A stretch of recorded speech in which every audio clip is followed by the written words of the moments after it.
తెల్లారి నా దగ్గరికి వచ్చాడు. నేను విశాఖపట్నంలో వెంకటేశ్వర మహాత్యం గురించి ఉపన్యాసాలు చెప్తున్నా. నేను వేదిక దిగి ఇంటికి వెళ్ళిపోతుంటే నా కభాలన కాళ్ళ మీద పడి ఒకే ఒక్క క్షణం మీతో మాట్లాడచ్చా, నాకు అతని ముఖం చూసి అతను ఏదో చాలా ఉత్కంఠతో ఉన్నాడని, ఏం కావాలన్నా మీరు చెప్పినంత నమ్మకంతో నిలబడితే వెంకటేశ్వరుడు పిలుస్తాడా దర్శనానికి అన్నాడు.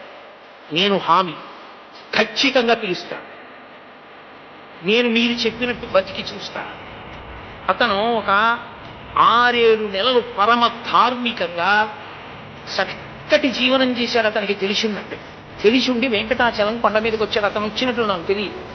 అతను కొండ మీదకి వచ్చి నాకు ఫోన్ చేశాడు.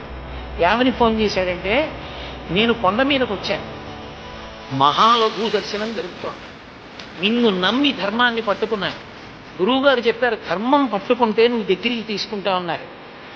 నన్ను కూడా తోసేస్తారా? నన్ను దగ్గరికి రానివ్వవా? నువ్వు నన్ను దగ్గరికి రానివ్వకపోతే ఇక నా శేష జీవితంలో ధర్మం పట్టు. నువ్వు నన్ను ఇవాళ దగ్గరికి తీసుకుంటే నా ఆఖరి ఊపిరి వరకు ధర్మం, నీ ఇష్టం అనుకున్నానండి. అకస్మాత్తుగా ఎవరో వచ్చి నన్ను పిలిచి, ఏమండి హుండీ లెక్క పెడుతున్నప్పుడు కాసేపు అక్కడ నిలబడి చూడాలి, అదేదో ఒక ప్రత్యేకమైన విధి ఉంటుంది భక్తుల్లో కొంతమందికి, నేను ఇప్పుడు చేయలేదు, నాకు తెలియదు, అలా ఉంటుంది అని చెప్పి నన్ను పిలిచారండి. పిలిచి కొంతసేపు నేను ఆ సేవ చేసిన తర్వాత, అలా చేసిన వారికి దర్శనం ఉంది బాబు అని లోపలికి తీసుకెళ్లి దర్శనం చేయించి పంపించారు. గురువు గారు నా ఆఖరి ఊపిరి వరకు నేను ధర్మం మొదలుపెట్టాను. నాకు అర్థమైంది, ధర్మాన్ని 6 నెలలు పట్టుకుంటేనే నన్ను అనుగ్రహించిన స్వామి నా జీవితాంతం పట్టుకుంటే నన్ను గుండెల్లో పెట్టుకుంటాడు.